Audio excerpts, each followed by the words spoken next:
Welcome to Coach Bennett's podcast, where every run has a purpose, where kindness is hardcore, where this is about running, and this is not about running, where every starting line is a finish line in disguise, where rambling still gets you where you need to be, where pineapple will never ruin your pizza, and the sodas, adult and not adult kind, are always cold, and where there is room on the starting line for everybody. I'm Coach Bennett. Thank you for letting me be a part of your day. Let's get started. Welcome to episode 60. That's right, 60 of Coach Bennett's podcast. Another milestone. I mean, really, every episode is a milestone, right? I mean, it's just that this one is a factor of 10, 60. I mean, that's kind of cool. So, happy birthday, right? Is it happy birthday or is it happy anniversary? I think it's neither. It's just 60. So it's just happy 60th. All right, happy 60th episode of Coach Bennett's podcast to all of you. This one is entitled How to Train for Nothing at All. Now, if you're like me, then when you hear this title, immediately think of air supply. You just have to. And if you're not like me and wondering what in the world is air supply, well, air supply was a fantastically cheesy. I mean, if you think I'm cheesy, I'm like lactose intolerant compared to Air Supply. They were a band in the 80s, and they have a song called How to Make Love Out of Nothing at All. So as I was thinking of a title for this, and I came up with How to Train for Nothing at All, I couldn't stop thinking about Air Supply and how to make love out of nothing at all. So don't worry, I have included a link to that fantastically cheesy, epic, horrible song, and by horrible I mean that in the best possible way, in the show notes. So just know that every time I'm saying how to train for nothing at all, I'm also thinking about love out of nothing at all and trying not to say how to make love out of nothing at all while I'm supposed to be saying how to train for nothing at all. Okay, we've gotten that out of the way. Let's get into the episode. Now this is, I think, a really important episode. I get this question a lot, and I tell people, there's like 10 questions in the sport of running that us coaches get asked. About 10. Now, they get asked a million different ways, but there's about 10. And one of them is, what should I do? And it's not usually associated with training for a race, because they'll ask specifically, like, how should I train for a race? Or they're looking up plans and they're asking about the training plans. It's more, what do I do when there isn't a race? Like, how am I supposed to run? And for some people, it's not just because they're between races. For some people, it's after getting through like a program, like, I'll use an example, like on the Nike Run Club app. They get through the Get Started plan, and now it's 4 weeks of consistent running. They're doing the running, and it's suddenly like, well, what do I do now? Should I sign up for a race? That's what a lot of people ask. Should I sign up for a race? And I'm always like, well, do you want a race? And a lot of people are confused by that because they think they have to race. And for those of you that are longtime runners, or you've been running for a little while, you realize you don't have to always be racing or training for a race. But what gets confusing sometimes is people don't know what to do if there isn't a plan, if there isn't something written down that's leading towards an ultimate starting line on race day that leads to an ultimate finish line on race day. So I'll get that question, what should I do? I see it on message boards. I get it in DMs. I get it when I'm speaking to audiences. It's, okay, what should I do when I'm not training for a race? What should I do if I'm between races? What should I do if I don't feel like racing? Okay, that's what we're going to talk about today. And I love this question. And I'll tell you why I love this question so much. I love this question because it means something badass, super badass. It means you want to run. It means not only do you want to run, you want to run even when there isn't, an entry fee associated to it. You want to run even when there isn't an obligation or a commitment to a race or some big goal like the Turkey Trot 5K or the New York City Marathon. You want to run because you want to run. and you want to know what to do. I love it. See, because to me, that means that you're passionate about this. It means you're interested about this. It means there is energy around what you're doing. Running. You're running. That's awesome. And you want to run more. So we're going to go through that. Now, my first question is going to be why? Why do you want to run? And I don't need like paragraphs. I honestly just need words. Like what are some of the feelings that you get from running? I mean, if you're thinking of the feelings you want to experience when you're running. Now, keep in mind, this has nothing to do with personal bests. This has nothing to do with pace, distance, duration. It has nothing to do with how you're going to finish in your age group or if you're going to win the state championship. It has everything to do with why are you going for a run? Like, I want to know about that stuff. Like, does it make you feel confident? Does it bring you joy? Does it allow for some peace and quiet? Is it a way to get noisy? Because this is where you meet people when you're mostly solitary during the day. And this is how you get together with friends or teammates. Is it the challenge? Is it the ability to explore your community? Is it an excuse to explore outside your community? What are those things? And it can be single words. It can be sentences. It can be deep stories. That's fine. But it needs to be a lot of different stuff for one purpose. There are lots of reasons, lots of purposes why you run. I don't think we ask this question enough of ourselves. When someone says, when someone asks me the question of like, well, how should I run? Because I'm not in the mood to run a race. I don't want to run a race, or there are no races, or I'm just coming back, then this is an excuse to ask that question. But we should be asking this question quite a bit. We should be, especially if we want to consistently run. Because I'll tell you what, sometimes the answers change, and that's great. Sometimes the answers originally are, I want the challenge, and I want to feel nervous on the starting line, and I want to set big goals and go after them and take risks. And sometimes it's, I need to deal with stress better, and I need some wins. And that's great. I think that's awesome. The ability to change the reasons and purposes of why you run lead to you continuing to run. Changing it doesn't take away from the running thing. It refocuses you in a better way on why you're doing this. Don't you think you're going to have a better training run? Don't you think you're going to have a better run if you're running for the reasons you want to run and not running for the reasons that you once wanted to run but no longer really hold the same weight with you? I've gone through periods where I don't want to race. I have no interest in training to race a 5K or a mile or a 10K or a half marathon. None at all. There are other times when I am supremely excited about putting together a training program for myself to go run a race as well as I possibly can, to challenge myself. There are some times when I will put together runs over a period of a month or 2 months because I want to get to a certain point where I can run a certain duration or a certain distance. I don't care about how fast I do it. It's not going to be in a race setting. It's really just, hey, I think if I put a couple of good weeks together, I think in about 8 or 12 weeks, I could run this distance or I could run for this many minutes. And that in and of itself is exciting to me. There are other times when it's, winter, okay? And I know the weather's going to be terrible.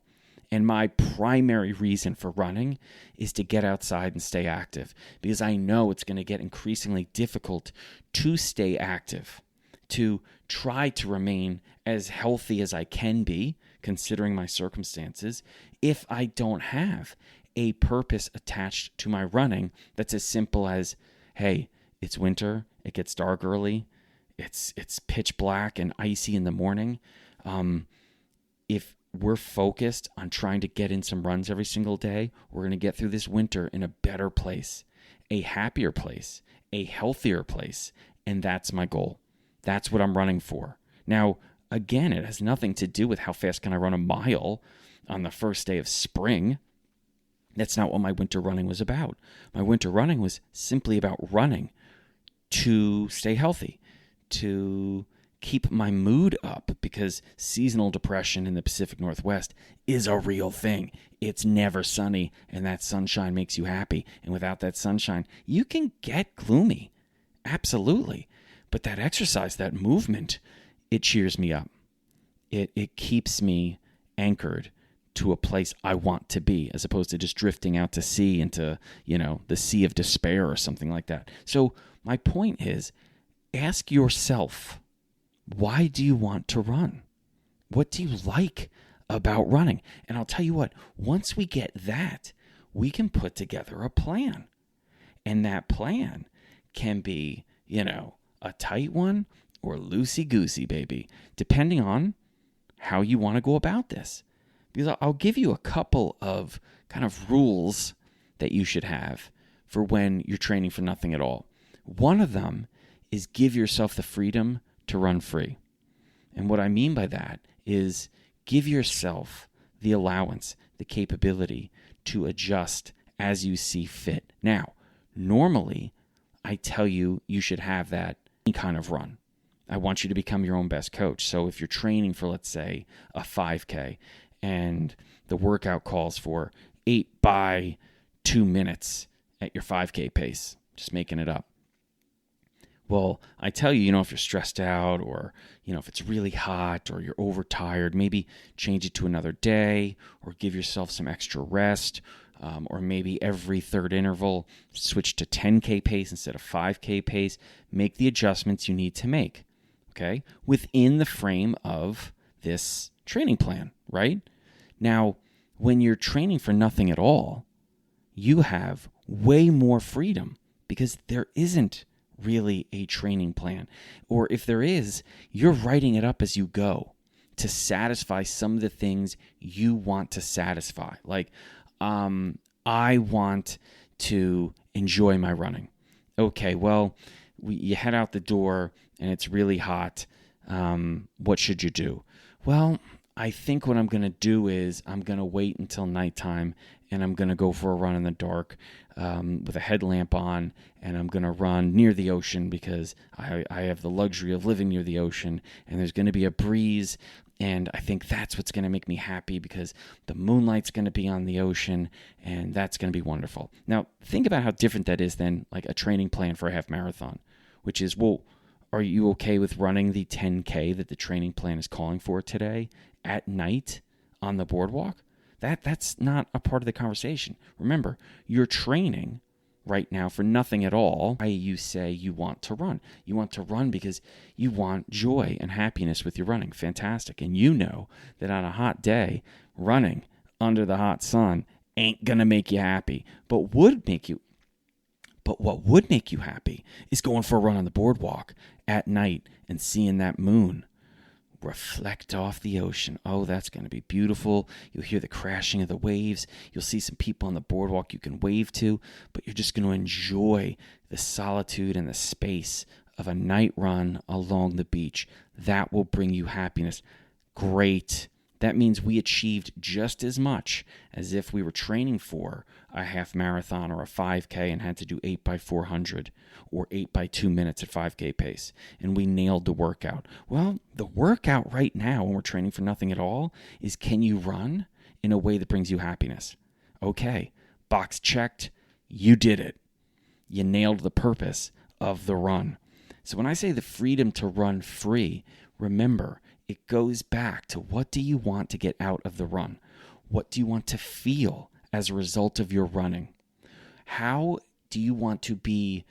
How do you end this run as a better version of yourself? Maybe it's, I'm not training for anything at all, but I'm dealing with final exams at school. So my running is really a release. So my running right now is going to be a release of stress. It's going to be a relief from the work. It's going to be an opportunity to get away from my desk and my books and the stress associated with these exams. It's a way for me to go out and just listen to music and clear my mind, because all day long my mind is filled with biology and statistics and foreign languages. And okay, that's how you're training for nothing at all, by going out there and reminding yourself, why am I running? What is the purpose of my running? What am I running for? It's not so I can build up endurance. It's not so I can get faster. It's because I need a break from studying. It's a study break. Outstanding. And if you go for a run and you come back and you're refreshed, I'll tell you what, your studying's going to be better. So you want the freedom to run free. Now, I kind of hinted at it about a minute ago when I said, how are you better? And I also said the difference in that one situation about going for a run during, final exams as a stress relief, as a release from the stress associated with exams. I said you were going out there and it wasn't about endurance. It wasn't about getting faster. But it can be when you're training for nothing at all. You can still go out there and say, you know what? I'm not training for a race. I'm just out running. And one thing I love to do is just run fast. So you can get faster. You can do speed workouts. That's the thing. When you're training for nothing at all, it doesn't mean you can't do specific things. It doesn't mean everything has to be vague and just random. You can say, you know what? I'm not training for anything at all, but one thing I love to do is I love speed workouts. So once or twice a week, I do speed workouts. And I just go to the wall. I have so much fun. And guess what? Great. If you're having fun, if you're enjoying working on speed, why does there need to be a race at the end of this? Why? Just like going for a 5K run or a 15-minute run seems like, oh, I get it. When you're training for nothing at all, you're just going for runs. Okay, a lot of people think, well, that doesn't include speed runs. Why would it not include speed runs? It includes any type of run. You can do hill workouts and fartlek and tempo, short intervals, long intervals. You can do any kind of run you want. So when I say the freedom to run free, it means also the freedom to choose whatever kind of run you want to do. It's a Tuesday, and yesterday you did, a pretty decent run, and today you wake up and, you were planning on just going for an easy run, but next thing you know, you feel a little spicy, and who knows, you do a hill workout in the park. Who cares? Are you leaving happy that you did the hill workout? Do you feel better about yourself? Do you feel better about your running? Did it bring you some joy, some happiness? Did it work you because you love that feeling, that righteous exhaustion you get when you do a really hard workout? Okay, you're training for nothing. That's fantastic. That's great. Also, when you're training for nothing at all and you're sprinkling in a couple of speed workouts, it means you're sprinkling in a couple of speed workouts. So if you do eventually want to train for something, guess what? You've kept your body in the habit of doing some speed work. I think speed work, whenever you want to do it is great, So don't think you have to not do speed work because you're training for nothing at all. That's silly. That makes no sense. Think about ways you want to get better. I mean, I'll tell you what, I was not training specifically for anything. This was many years ago, and I lived in an area with tons of hills. And what I did was, because I was always really terrible at running hills, I know I've dropped this in a lot of different pods, the training was loosey-goosey. It wasn't really focused on anything. So I had this opportunity for about 6 weeks to just kind of run with no focus, sometimes running with no focus is a way of being very focused on what you're supposed to do, because I wasn't supposed to be running with lots of focus. This was supposed to be just fun running, building up just a base, a foundation type of a thing. There was really very little guidance other than go for some runs, which was great. So you know what I did? I ran crazy hilly runs every day, like crazy hilly. I would say 6 out of 7 days a week for 6 weeks. I had at least 20 minutes of uphill running on every single run. And the reason why was, well, who cares? Why not? In the past, it would freak me out because I'd think mentally this is going to exhaust me. Physically, this is going to exhaust me. And I'm not going to be ready for the next workout or the next run and all this stuff. I didn't have any of that. I had no worries about how I was going to feel the next day. If I needed to cut the run short, if I needed to back off, it didn't matter. I was just going for runs, and I could base it on how I felt. And I felt like running crazy hills all the time. And I'll tell you what, at the end of the 6 weeks, I loved hills. We had a broken relationship at the beginning of the 6 weeks, and by the end, it was on. We were a serious couple. This was a real relationship, me and hills, and we've been going strong ever since. I love hills. And I think it was because the way I was running them prior to training for nothing at all was I was always training for something, and I thought hills were getting in the way. And as a result, I didn't like running them. And since I didn't run them very often, I also didn't run them very well. And when I wasn't running them very well, I would think that they were having a negative impact on my training. So then I stayed away from them even more. So when I came up to them, I would continue to have a bad experience and then assume this was going to bleed into the rest of my running. So I stayed away. That was gone forever. I love uphills. We should have an episode just on uphills because uphill running is just glorious. Downhill running is great for you too. We'll beat you up. It will beat you up if you're not careful. But anyway, the point is when I was training for nothing at all, it allowed me to discover something that I didn't realize, which is I actually love hills. I just hadn't been introduced to them the right way. I hadn't been able to really experience them the right way, run them the right way without all of this tension of there's going to be a negative impact tomorrow because of what I'm doing today. And instead, during this blissful 6 weeks, I was able to just run the way I wanted to run. So I didn't have to worry about tomorrow. There wasn't an expectation tomorrow about what I had to do, how I had to do it, how fast I had to go. So it allowed me to introduce myself to something like hills. So maybe there's something that when you have been training for something, you've stayed away from. Maybe it is speed runs. Maybe you're scared of speed runs. But when you're training for nothing at all, that's a great time to try some speed runs.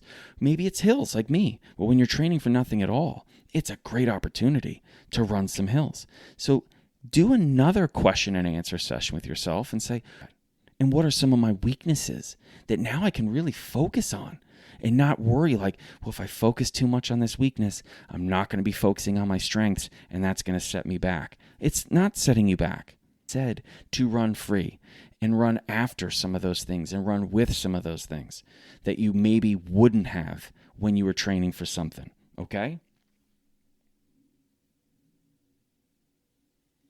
The other thing is this. A lot of people think when you're training for nothing at all, that means there's no goals and you're not setting challenges for yourself, which I think is also one of the reasons why people think they always have to be training for something because they equate it with, well, goalless, purposeless, and that's not true. You can have lots of goals. Like I've mentioned, what do you want to get better at? You can have goals where, like I said earlier, I just decided for this period of time, I just want to build up some fitness so I can run a certain distance or duration. And that's it. You can have goals. You can set challenges for yourself. They just don't have to have like a specific date attached to them, you know? Like a race, you sign up for a race, and if it's on August 15th, I hate to break it to you, it's on August 15th. You know, the race isn't going to move because you can't make it, okay? But when you're training for nothing at all, you are like the director of the running, of the race, of the goal, of the challenge, of the distance, duration, whatever you want to do. Maybe it's something like, you know what, I've always wanted to run on this trail near my house, and it's a 5K loop, and I would really love to do it. I know it's a little hilly, and it's taxing, and a lot of people tell me it's a difficult loop, but you know what? I think I'm just going to enjoy myself this summer, and I'm going to run some hills, and I'm going to investigate some trail systems in my community, and I'd really like to be able to go there and enjoy a run there. That's it. It's just loose. That's fine. That's a goal, right? To be able to go to this 5K trail loop and enjoy it. And guess what? If it doesn't work out, who cares? You learn from it. Maybe you realize this is a very technical trail. It's a little bit different than I thought, so I'm going to have to train in slightly different ways. Maybe I need to get like some poles or something like that. Or maybe you're shocked and you realize, yeah, it's hilly and it's rolling, but it's not as scary as I thought it was. And at the end of the summer, when people are like, how was your running? Like, oh, I had a great summer of running. Oh, did you do any races? Not a one. Oh, what'd you do? Well, I got some great trail running in, some hills. There's this wonderful loop that I was always terrified of doing. I ended up doing that. You start racking up lots of wins, lots of goals that were achieved, lots of challenges that were met when you're training for nothing at all, which I think leads me to, I'm not going to say the end of this because we're going to have a mindset minute, but yeah, you heard me right. We've got a mindset minute. Oh yeah. Anyway, the point is, when you're training for nothing at all, I think you suddenly realize that nothing in this case is something after all. And I that's my way, I guess, of telling you that there's no such thing as running for nothing at all. Because in this case, it sounds like even nothing is something. And in fact, sometimes running for nothing means everything. It means you don't need to define exactly why you're running. You don't need to explain exactly why you're running. You just need to know a word.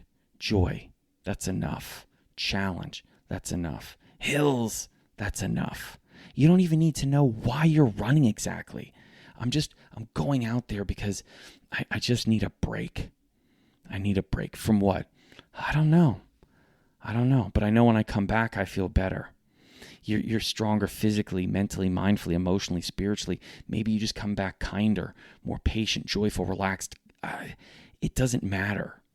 But when you come back, you know what that nothing was. It doesn't matter. You know,